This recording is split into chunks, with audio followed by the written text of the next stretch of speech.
அனைவருக்கும் வணக்கம். இந்த வீடியோல நீங்க பார்க்க போறது திருப்பூர் மாவட்டம் காங்கேயம் வட்டம் சிவன்மலையில இருக்கிற அருள்மிகு சுப்பிரமணிய சுவாமி திருக்கோவில் தைப்பூச தேர் திருவிழா கொண்டாட்டத்துக்கு நாங்களும் போயிட்டு சாமி தரிசனம் பண்ணிட்டு ராட்னம் தூரி எல்லாம் ஆடிட்டு கடைவீதியெல்லாம் சுத்திட்டு வந்த கதை தான். சில வருஷங்களாவே தேர்க்கடையில எனக்குன்னு எதுவுமே வாங்கிக்கிறது இல்ல. இந்த வருஷம் கொஞ்சம் திங்ஸ் வாங்கியிருக்கிறேன். என்னென்ன திங்ஸ் வாங்கியிருக்கேன்றத வீடியோட கடைசியில காட்டுறேன்.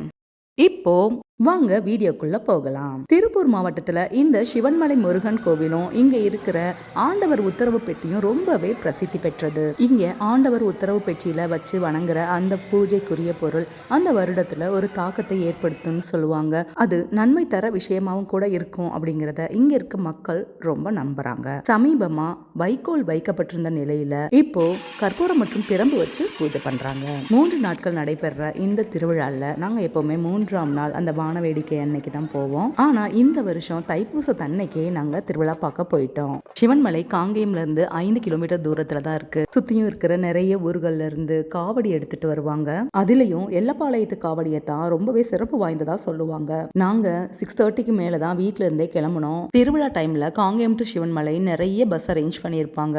ஈவன் 5 மினிட்ஸ்க்கு ஒரு பஸ் இருக்கும். நாங்க எப்பவும் பஸ்ல தான் போவோம். நல்லா திருவிழால சுத்திட்டு வீட்டுக்கு 12 மணிக்கு வருவோம். அப்போ நாம இருந்த வீடு பஸ் ஸ்டாண்டுக்கு பக்கத்துலங்கிறனால எத்தனை மிட் நைட்ல போய் இறங்கினாலும் பிரச்சனையே இருக்காது. இப்போ இருக்க வீடு பஸ் ஸ்டாண்ட்ல இருந்து வாக்கபிள் இல்ல. அதனால கார்லயே வந்துட்டோம். கார் அண்ட் 2 வீலர் பார்க்கிங் ஆர்ச்சுக்கு ஏற்ற மாதிரி ஒரு 1/2 கிலோமீட்டர்ல அரேஞ்ச் பண்ணியிருந்தாங்க. ஆர்ச் தாண்டி உள்ள போகும்போதே எங்களுக்கு 7 மணி ஆயிடுச்சு. அங்க பாருங்க கோவில் தெரியுதா? இங்க பாருங்க நிலா தெரியுதா? கரும்பு கடையெல்லாம் எப்படி லைட் போட்டு வச்சிருக்காங்க பாருங்க. பூசத்தன்னைக்கு போனதுனால தேர் முன்னாடியே இருந்தது. தேருக்கு மேல பௌர்ணமி நிலா பார்க்கவே ரொம்ப ரம்மியமா இருந்தது.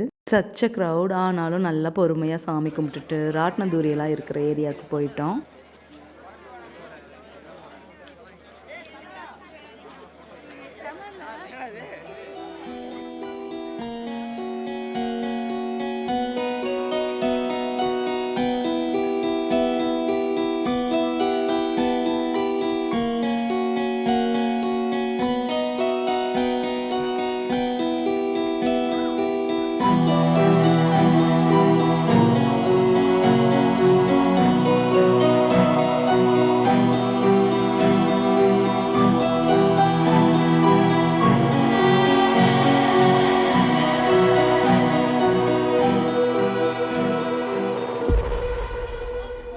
எல்லா கடைகளையும் அப்படியே வேடிக்கை பார்த்துக்கிட்டே போனோம். இந்த வந்தாச்சு ராட்னதூரி இருக்கிற ஏரியாவுக்கு. இந்த ஏரியாவில் நிறைய கூட்டம் இருக்கும். ஆனால் நாங்கள் இன்னைக்கு போனப்போ கூட்டம் கொஞ்சம் குறைவாக இருந்தது. 9 மணிக்கு மேலே எல்லாம் நல்ல கூட்டம் வந்துருச்சு. இந்த டைட்டானிக்கில் ஃபியூ இயர்ஸ் பேக் ஏறி ரொம்ப ஜாலியாக என்ஜாய் பண்ணேன். அதுக்கு அடுத்த வருஷம் ஏறிட்டு என்னவோ பண்ணிருச்சு. மேலேருந்து கையெல்லாம் காட்டி அதை அந்த ஆப்ரேட்டர் பார்த்துட்டு டைட்டானிக்கையே ஸ்டாப் பண்ணி என்னை ரெஸ்கியூ பண்ணி விட்டுட்டாங்க. இந்த வருஷம் நிஜமாவே ஒரு கப்பல் மாதிரி ஒரு நீளத்தில் கொண்டாந்து இறக்கியிருக்காங்க. அதுலேயும் அந்த எட்ஜில் உட்காந்துருக்கவங்களோட மன உறுதியை நான் பாராட்டுறேன். சின்ன குட்டீஸ்லேருந்து பெரியவங்க வரைக்கும் போகிற மாதிரி நிறைய பிளே திங்ஸ் இருந்தது. எல்லாத்தையும் சுற்றி வேடிக்கை மட்டும் பார்த்தாச்சு. வேற எதுலையுமே ஏறுறதில்ல. அதுக்கடுத்து நமக்கு எப்போவுமே இந்த ஜெயண்ட் வீல் தாங்க. ஜெயண்ட் வீலுக்கு வெயிட் பண்ணுறப்போ எங்கள் ஃபேமிலி ஃப்ரெண்ட்ஸ் பிரேமா ராஜண்ணா அவங்களோட பையன் அச்சு அவன் ஃப்ரெண்ட்ஸ் கூட வந்திருந்தான். நம்மளை காட்டி யூடியூபர்னு இன்ட்ரோடியூஸ் பண்ணி வைக்கிறான். இதெல்லாம் பெருமையாப்பா, கடமைப்பா.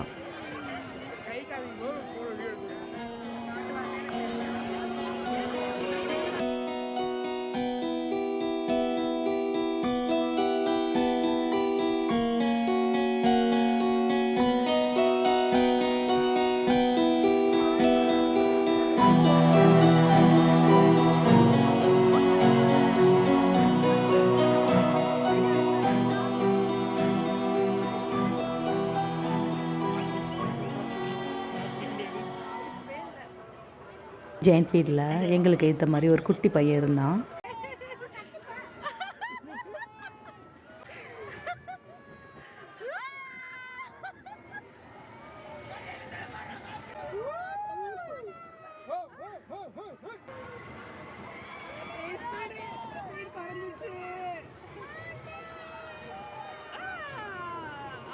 அவ்வளோதான் ஸ்பீட் கம்மி பண்ணிக்கிட்டாங்க.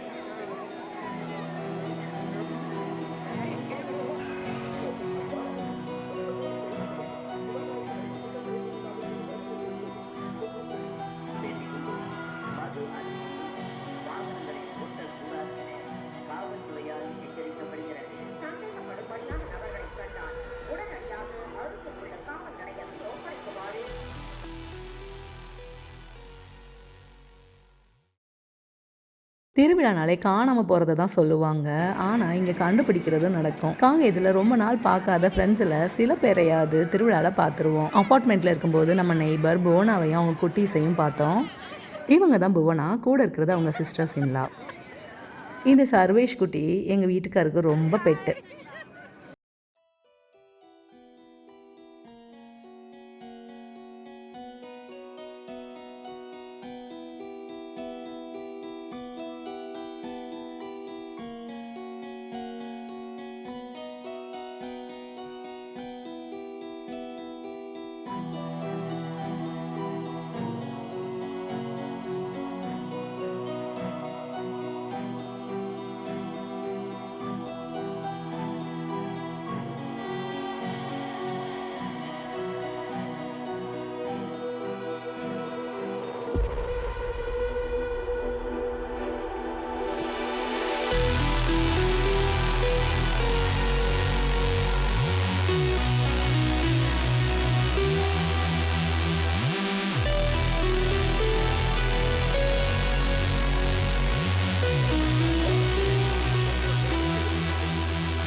நம்ம ரீசெண்டாக போட்ட கோல போட்டி விலாகில் ஒரு குட்டி பாப்பா வந்திருப்பான்.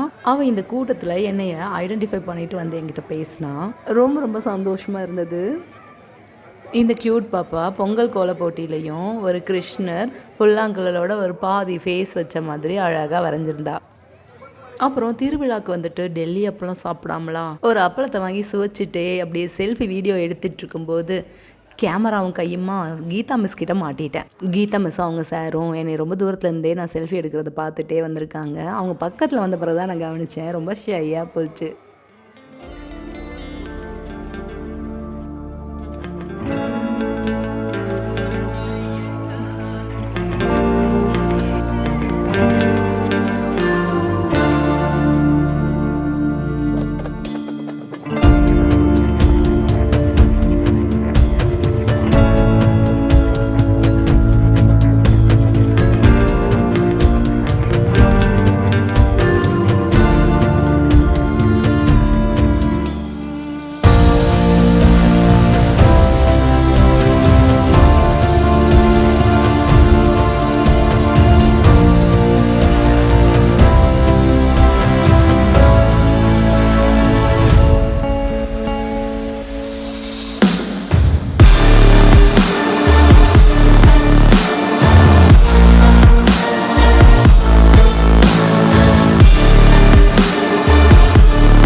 அவ்வளோதான், கிளம்பிட்டோம். இந்த டைம் ரொம்ப அதிசயமாக 10 மணிக்கே வீட்டுக்கு போயிட்டோம். இது நெக்ஸ்ட் டே நானும் பிரணவும் மட்டும் வந்திருந்தோம்.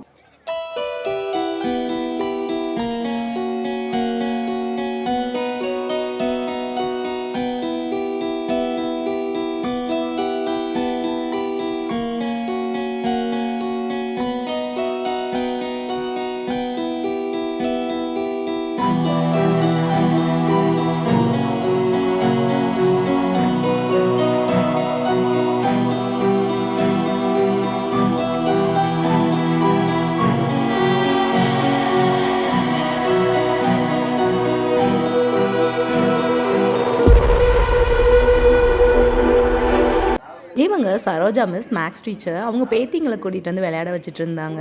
அவங்கள மீட் பண்ணது ரொம்ப சந்தோஷம்.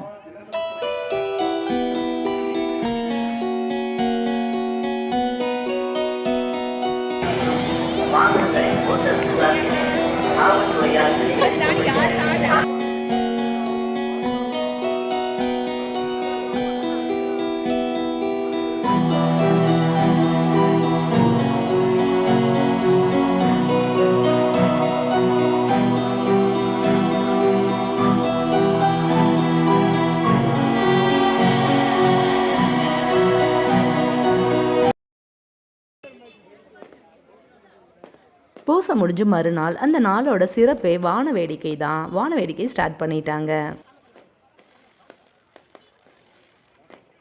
ஒவ்வொரு ஊர்லேருந்தும் வர்ற காவடி குழு அவங்க ஊர் பேரில் அன்னதானம் போடுவாங்க. நாங்கள் எப்போவும் வீரணம்பாளையம் காவடி குழுவில் தான் சாப்பிடுவோம். நாங்கள் போய் அன்னதானத்தில் சாப்பிட்டுட்டு நன்கொடை எழுதிட்டு வந்துட்டோம்.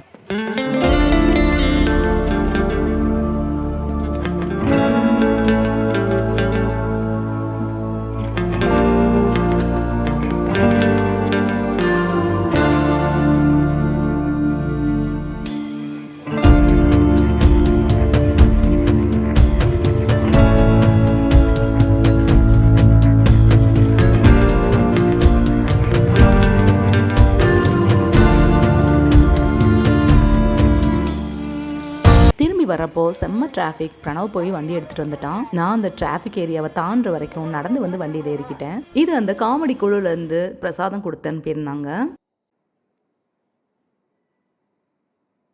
இப்போது தேர்க்கடையில் வாங்கின பொருட்கள்லாம் டிஸ்பிளே பண்ணுறேன். இரும்பில் கடாயெல்லாம் வாங்கணும்னு நினச்சிருந்தேன். இந்த ஸ்கிலட் மாதிரி ஒன்று அழகாக கிடச்சிது.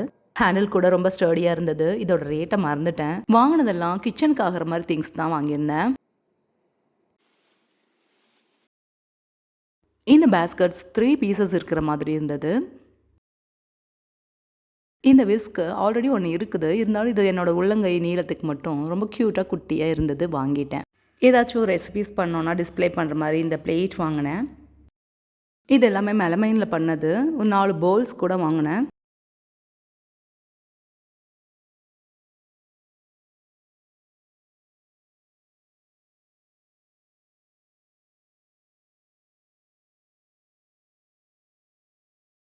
பிளாக் கலரில் இந்த கொலாண்டர் ரொம்ப பிடிச்சிருந்தது. கீரை காய்கறிகள்லாம் கழுவிட்டு தண்ணி வடிக்கிறதுக்கு இதில் போட்டு வச்சிடலாம். மாவு சலிக்கிற சல்லடை ஒன்று வாங்கியிருக்கேன். இது வரைக்கும் ஃபனல்லாம் வாங்கினதே இல்லை. நம்மளோட ஆயில் டிஸ்பென்சர் மவுத் ரொம்ப குட்டியாக இருக்குது. சிந்தாமல் தான் ஊற்றிட்டு இருந்தேன். பட் இது கொஞ்சம் ஹெல்ப் பண்ணுமேன்னு வாங்கியாச்சு. இந்த 2 ஆர்கனைசர்ஸ் கொஞ்சம் சின்னதாக வாங்கியிருக்கேன்.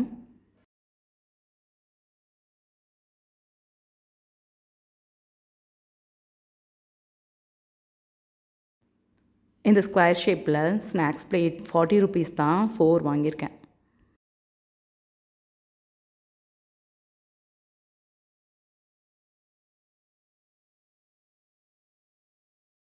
அப்புறம் கொஞ்சம் ஸ்பூன்ஸ் அண்ட் சிசர்ஸ்லாம் வாங்கியிருக்கேன்.